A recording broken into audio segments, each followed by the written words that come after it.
आज खूब ठंडा सुहावना हो जाए, लेकिन गर्मी बढ़ गई, अनवांटेड हो गया, तो फिर हमको लगता है कि नहीं ऐसा तो नहीं हुआ, वहां दुख बढ़ जाता है। इसलिए जो भक्त है ना वो शयाने होते हैं, वो जो कुछ भी होता है ठाकुर जी से कहते प्रभु जैसी तुम्हारी इच्छा, उनको टेंशन नहीं होती, वो भगवान की कृपा मानते हैं, हर चीज को भगवान की इच्छा मानते हैं, इसलिए उन्हें टेंशन होती ही नहीं। बारिश हो गई तो उनको आनंद आता है, प्रभु वाह प्रभु तुम्हारी इच्छा बहुत बढ़िया, धूप तो बहुत सुंदर है, तुम्हारी इच्छा। तो भगवत इच्छा जो है ना, उसे अगर आप मान लेंगे तो बुरा वक्त भी आसानी से कट जाता है। इसलिए हमेशा हमारे मनोनुकूल नहीं हो सकता, कुछ उसकी इच्छा पर भी छोड़िए, क्योंकि रचा है सृष्टि को जिस प्रभु ने, वही ये सृष्टि चला रहा है।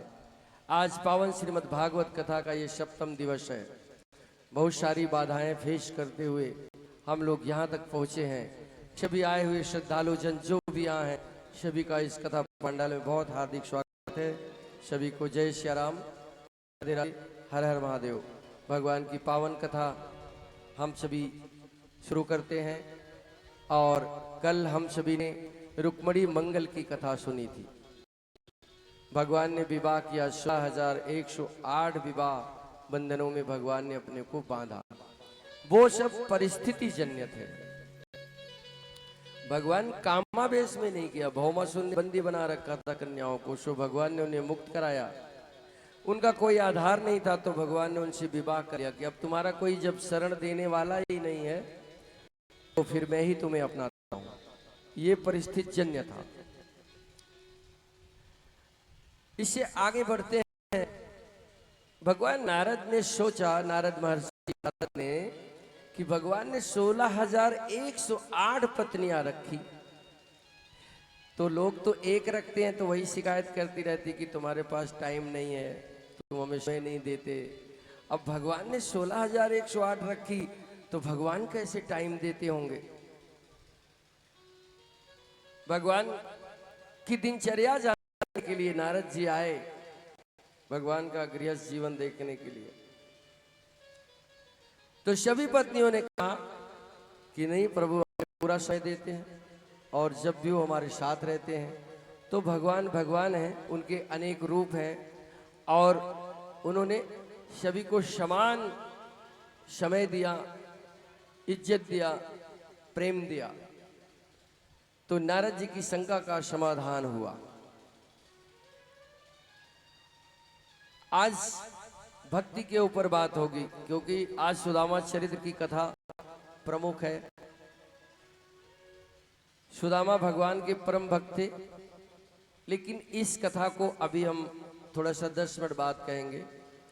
उससे पहले एक भक्ति की चर्चा करते हैं। भक्ति में शक्ति कितना होती है। एक भगवान का भक्त जो भगवान की भक्ति तो बहुत करता है, लेकिन काम नहीं करता, उसको काम करने की आदत नहीं है, बस भगवान का भजन करता है, तो ये एक दूसरी धारा हो गई। बिल्कुल काम नहीं करना और भगवान की भक्ति में मस्त रहना, ये बिल्कुल अलग धारा ही हो गई। इसमें फिर लोग पागल कहने लगते हैं, लोग गालियां देने लगते हैं, अकर्मठ कहने लगते हैं। ये सब चीजें भी अपनी जगह ठीक है। संसार में हो तो संसार की जो भी क्रिया है उसे आपको करना पड़ेगा, घर के काम करना पड़ेगा, क्योंकि कर्म ही जीवन को आगे ले जाता है। कर्म से कलमश कटता है। हम सभी कर्म बंधन में हैं, कर्म चाहे जो चुनो करना पड़ेगा, लेकिन वो कर्म नहीं करता था।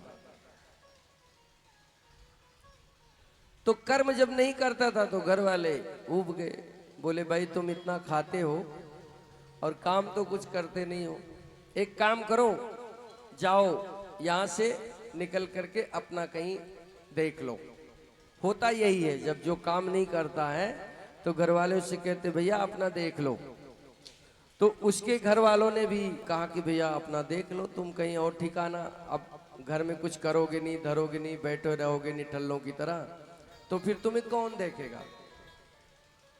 इस प्रश्न से एक और बड़ा सुंदर प्रश्न है जो हमारी गृहस्थी के लिए उत्तम है, हम सभी के लिए उपयोगी है, इसे जरूर सुनना चाहिए। जो हमारे यहाँ बच्चे बच्चियां हैं उन्हें भी सुनना चाहिए। जो भी यहाँ नवजात बच्चे बच्चियां हैं जो थोड़ा सा किशोरावस्था के हैं उन्हें भी सुनना चाहिए। घर में जब कोई एक काम कर रहा हो ना, तो दूसरों को बैठ के मोबाइल नहीं चलाना चाहिए। अगर वो एक काम कर रहा है तो आप दूसरा कोई काम कर लीजिए, आप तृण ही तोड़ दीजिए। माता पिता को सहयोग करिए। अगर माता भोजन प्रसाद बना रही है तो आप कोशिश करिए कि झाड़ू पोछा ही कर लीजिए, क्योंकि उसका भी हृदय है, उसका भी जीवन है। अगर सब थोड़ा थोड़ा भी लगे रहोगे तो उसे भी प्रसन्नता होगी, उसे भी खुशी मिलेगी कि हमारा सब सहयोग कर रहे हैं।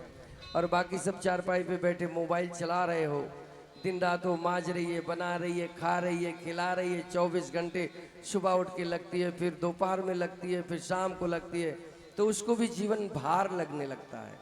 जीवन भार नहीं लगना चाहिए, जीवन आनंद लगना चाहिए। आनंद कब लगेगा? जब बहुएं पुत्री पुत्रियां सभी लायक होंगे, कर्मठ होंगे, क्रियाशील होंगे, सहयोग करने वाले होंगे। बच्चों सुन रहे हो? उठाना, कितने बच्चे हैं इस कथा में, हाथ उठाना। सारे बच्चे ही बच्चे बैठे हो। काम करते हो, मम्मी का सहयोग करते हो? करते हो? करना चाहिए। खुद कर्मठ बन जाओ, ऐसे बन जाओ कि माता पिता के सहयोग की जरूरत आपको नहीं पड़े। सारा भोजन बनाना सीख लो, झाड़ू पोछा लगाना सीख लो, बर्तन माजना सीख लो, कपड़े धोना सीख लो, जीवन में कभी रोओगे नहीं।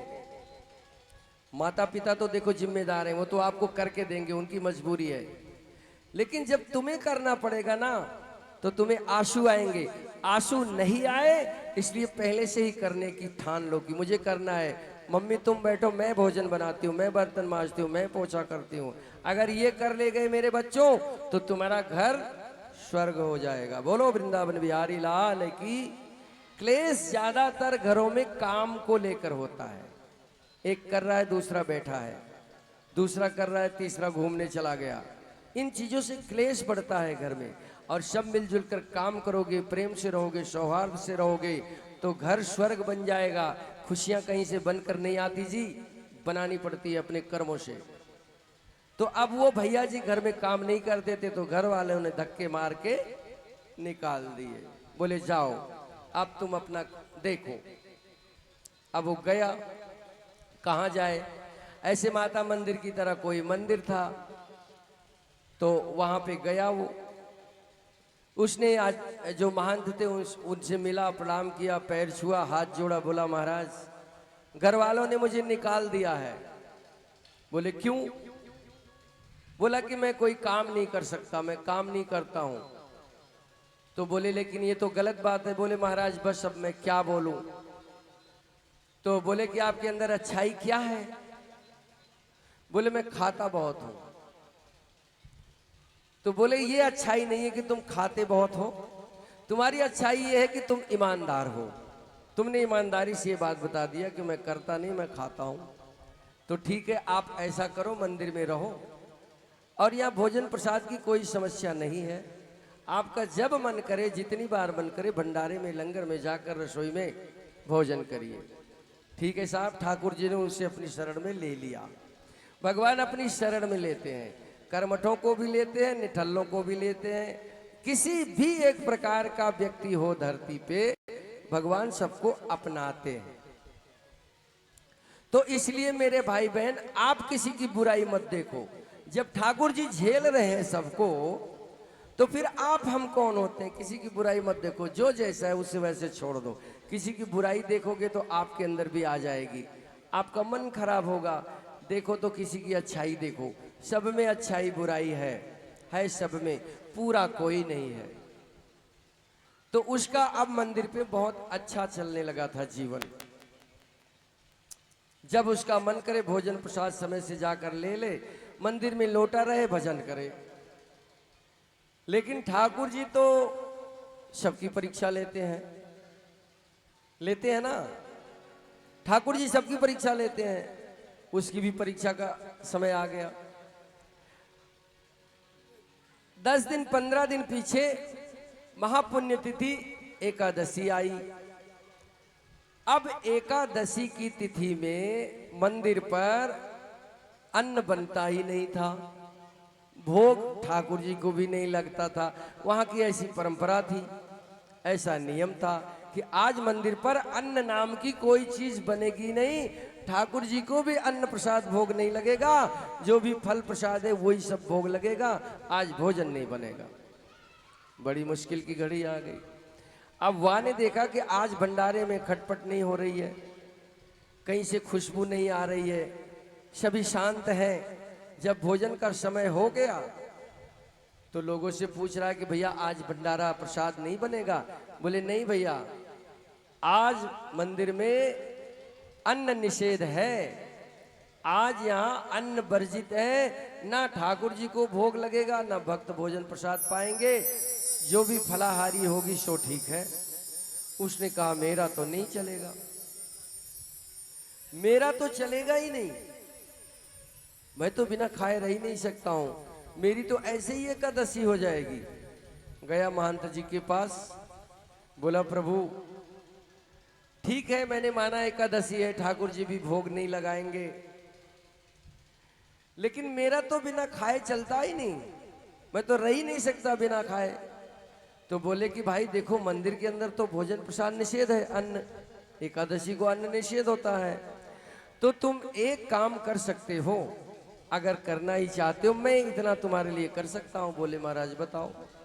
बोले आप जो भंडारे से ले लो सामग्री भोजन की, और मंदिर से बाहर जाओ, अपना वन में नदी के किनारे वहां जाकर बना लो, खा लो, इतना मैं तुम्हारे लिए कर सकता हूं। बोला ठीक है प्रभु, ऐसा ही कर दीजिए, मैं जाकर के बाहर नदी के किनारे वहां बनाकर खा लूंगा।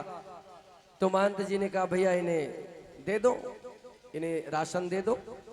अब उसे भोजन उसके भर का वहां से मिल गया, ले करके आया अपना, और नदी के किनारे आराम से भोजन प्रसाद बनाना शुरू कर दिया। और जो भी समय लगा हो, घंटा आध घंटा बनाया। बनाने के बाद भगवान का परम भक्त था वो भगवान का परम भक्त, दिखावे वाली भक्ति नहीं करता था, लेकिन लीन हमेशा रहता था भगवान में। जब भोजन उसने बना लिया तब प्रभु श्री राम से बोला कि आ जाओ, अब बन गया है, अब मैंने बना लिया, अब तुम्हें तो कुछ करना है नहीं, तो आ जाओ अब पालो। तो ठाकुर जी को बहुत आनंद आया। एकादशी थी एकादशी, लेकिन भक्त के प्रेम में भगवान आए, तो अकेले थोड़ी ना आए, जानकी जी भी साथ लाए, साथ में जानकी जी भी लाए। और भगवान को तो कौतुक करना था, भोजन उसके पास एक का था, अपने भर का था। ठाकुर जी जानकी जी लाए, बोले चलो निकालो, तो वहां ने भोजन निकाला, तो सारा भोजन ठाकुर जी और जानकी जी ने पा लिया। बोलो वृंदावन बिहारी लाल की। बोले ठीक है भाई, हाथ वाथ धो के ठाकुर जी ने कहा ठीक है, अब मैं जा रहा हूं। बोला हाँ महाराज जाओ। तो भोजन उसके लिए बचा ही नहीं, भगवान कौतुक कर रहे हैं उसके साथ, भोजन उसके लिए बचा ही नहीं। बहुत मन में उदास हुआ, बोला मैंने इतनी मेहनत से बनाया था, सो मैंने अकेला बुलाया था, और देखो डबल आ गए। उसकी एकादशी हो गई, उसे अन्न नहीं मिला, उसकी एकादशी हो गई। मन महसूस करके मंदिर लौट आया, किसी से कुछ नहीं बोला, क्योंकि भगवान से उसकी डायरेक्ट बातचीत थी भाई। उसकी बुलाने से भगवान भोजन करने आते थे, तो कोई साधारण था वो। 15 दिन निकले, फिर एकादशी आई, तो गया महंत जी के पास, बोला महंत जी ना मुझे थोड़ा भोजन आप बढ़ा के देना। ये नहीं बताया कि भगवान आए थे भोजन करने, मुझे आप ना 2-3 आदमी का भोजन दे देना। महंत जी ने कहा ठीक है भाई, कोई और इसका यार दोस्त आया होगा, या इसका पेट नहीं भरता होगा, इसे 3 आदमियों का भोजन दे दो। तो उसने सोचा कि प्रभु आएंगे, जानकी जी आएंगी, एक मैं 3 का ले लिया। अब 3 का राशन लेकर के आया पुनः, और भोग बनाया। बोला कि अब तैयार है, अब जहां भी हो जल्दी से आ जाओ हाथ मुंह धो के, ज्यादा समय मत लगाना, मुझे भूख बहुत लगी है। अब भगवान फिर मुस्कुराते हुए आए, तो अब की प्रभु आए, जानकी जी आई और साथ में लखनलाल को भी लाए। बोले भंडारा है चलो। अब लखनलाल तो प्रभु श्री राम की बात टाल नहीं सकते, बोले भैया जैसा आदेश। अब एक के तीन आए प्रभु, और तीन का ही इस पे राशन था। तो भगवान बोले कि ठीक है अब लगा दो भोजन, हमें जल्दी भी है। अब उसने देखा मन में सोचा कि देखो मैं 3 का राशन लाया था, आज ये एक और बढ़ा दी। तो फिर वो भोजन तीनों का लगाया मन में सोच करके, और प्रभु श्री राम, माता जानकी और लखनलाल मुस्कुराते हुए भगवान ने भोजन कर लिया। वो उसकी परीक्षा ले रहे थे। अब उसकी फिर एकादशी हो गई। बोलो वृंदावन बिहारी लाल की। फिर कुछ नहीं बोला। भगवान हाथ धोए, बोले ठीक है लला अब मैं चलता हूं। बोला हाँ प्रभु चलो, अब सारा तो खा गए, मेरी फिर एकादशी हो गई। एक को बुलाया तो 2 आए, 2 का राशन लाया तो 3 आए, 3 का लाया तो 3 ही आ गए। अब मैं तो रह ही गया। कुछ नहीं बोला, मन में सोच लिया, लेकिन उसकी एकादशी ये दूसरी हो गई। भगवान ने 2 एकादशी का व्रत उसे करवा दिया। ठाकुर जी की इच्छा का पता नहीं है। तीसरी बार उसने संत जी से कहा, महंत जी से, कि महाराज थोड़ा राशन मेरा बढ़वा दो, बढ़वा दो। बोले हाँ। तो बोले कि ठीक है भाई, इसको 4 आदमी का कर दो 3 की जगह। अब 4 का राशन लेके आया, फिर भोग बनाया। अब ठाकुर जी से बोला कि आओ पाओ, तुम्हें तो कुछ करना नहीं, ढूंढ के लाऊं, मांग के लाऊं, बनाऊं, तो अब जल्दी से आ जाओ, मेरे बर्दाश्त नहीं है। 2 तो मेरी एकादशी करा दी, अब आज मेरे साथ कोई गड़बड़ मत करना। प्रभु श्री राम आए। अब आए तो आए, आज हनुमान जी भी साथ लाए। बोले भैया सब, बोले लगाओ तो भोजन लगाओ। अब आज उसका माथा ठनका, कुछ बोला नहीं, लेकिन मन में सोच करके भोजन लगा दिया। सारा भोजन प्रसाद लेके ठाकुर जी बोले लाला बहुत धन्यवाद, अब मैं चलता हूं। बोला प्रभु जैसी आपकी इच्छा। आज उसकी तीसरी एकादशी भई। मन मार करके आया, मंदिर पे लौट गया, भूख से व्याकुल है। अब भजन हो रहा है, भूख लगी तो भजन भगवान का कर रहा है। प्रभु कैसी लीला दिखा रहे हो, मैं इतना भुक्खड़ आदमी, 1 का राशन ले जाता हूं तो 2 आते हो, 2 का ले जाता हूं 3 आते हो, 3 का लाता हूं 4 आते हो, चाहते क्या हो। अगली बार उसने संत जी से कहा महाराज थोड़ा मेरा राशन और बढ़ाओ। महंत जी ने कहा इसे हुआ क्या है, ये वहां जाके भंडारा करता है क्या। अरे भूख समझ में आई, 1 का 2 जन का खा लेगा, 3 का खा लेगा, अब इसका राशन बढ़ता ही जा रहा है, करता क्या है। बोले ये जितना राशन मांगता है इसे दे दो। और आज महंत जी पीछे पीछे चुपके चुपके आए कि आज इसे देखता हूं ये करता क्या है। आज वो बड़े गुस्से में था, इतने गुस्से में था, बोला कि देखो मैं बनाता हूं, आके आराम से पा लेते हो। आज मैं भोजन नहीं बनाऊंगा, बस तुम्हारे ऊपर एहसान इतना है कि मैं सारा सौदा ले आया हूं। आज भोजन तो तुम ही बनाओगे, आज मैं खाऊंगा। आज भक्त भगवान की परीक्षा ले रहा था, उठा के गठरी पटक दिया, मुझे मोह ना पता, मैं बैठा हूं, आप बनाओ। भक्त ही भगवान को ऐसा कह सकता है, बाकी किसमें सामर्थ्य है। भगवान को उसकी भक्ति पर प्रेम आ गया। भगवान बोले भाई चलो सब लोग, मेरे भक्त का आदेश हुआ है। आज माता जानकी, लक्ष्मण जी, हनुमान जी, भरतलाल, शत्रुघ्न सबरे आए। बोले देखो मेरा भक्त आराम कर रहा है, इसे डिस्टर्ब नहीं होना चाहिए। जानकी जी से बोले भगवती भोजन आप बनाएं। हनुमान जी को दूसरे काम पे लगाया, झाड़ू पोछा में। लखनलाल, भरतलाल सबको ईंधन लकड़ी लाने के लिए लगाया, क्योंकि आज एक भक्त जिद कर बैठा था। भक्त की जिद के आगे भगवान झुक जाते हैं। अब वो आराम से लेटा है और भगवान को आदेश और दे रहा है कि देखो जल्दी करो, तुमने हमारी 3 एकादशी कराए दी, लेकिन अब आज मैं ना बनाऊंगा, आप बनाओगे, मैं खाऊंगा। भगवान भोजन बना रहे हैं, बनवा रहे हैं, हनुमान जी साफ सफाई कर रहे हैं, बाकी लकड़ी की व्यवस्था चल रही है, भंडारे की व्यवस्था चल रही है, वो लेटा है आराम से। मंदिर के महंत जी आए, महंत जी ने देखा ये तो आराम से लेटा है, राशन रखा है। तो बोले कि क्या हुआ, तू भोजन बना नहीं रहा? बोला महाराज दिखाई नहीं दे रहा, भोजन बन रहा है, ठाकुर जी बना रहे हैं, मैया रानी बना रही है, हनुमान जी वो देखो झाड़ू लगा रहे हैं। बोले तेरी बुद्धि सठिया गई है, मुझे तो नहीं दिख रहा है। बोले आपको नहीं दिख रहा है? बोले हाँ। अरे बोले देखो साक्षात भगवान बैठे, आपको दिख ही नहीं रहा है।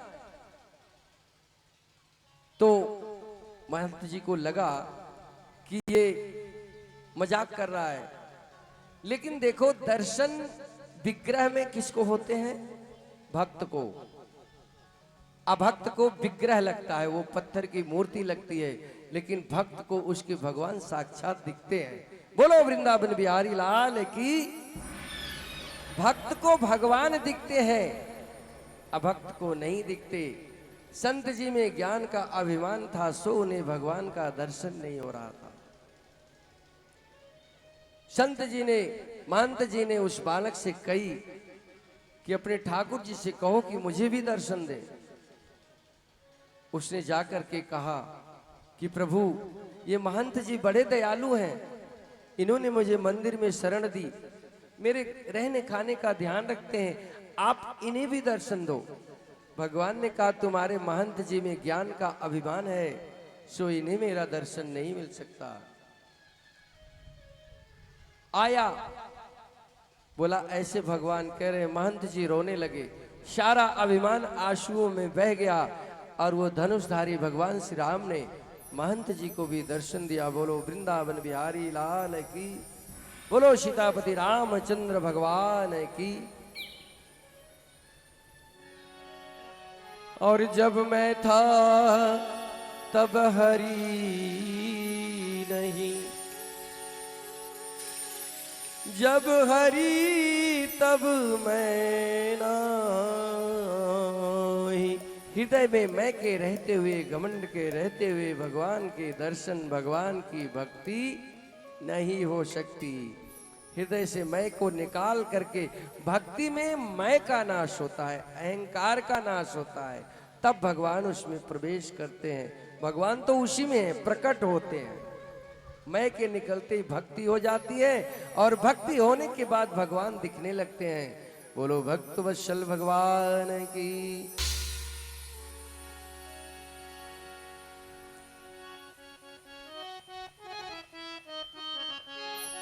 और भक्त बिना ये कुछ भी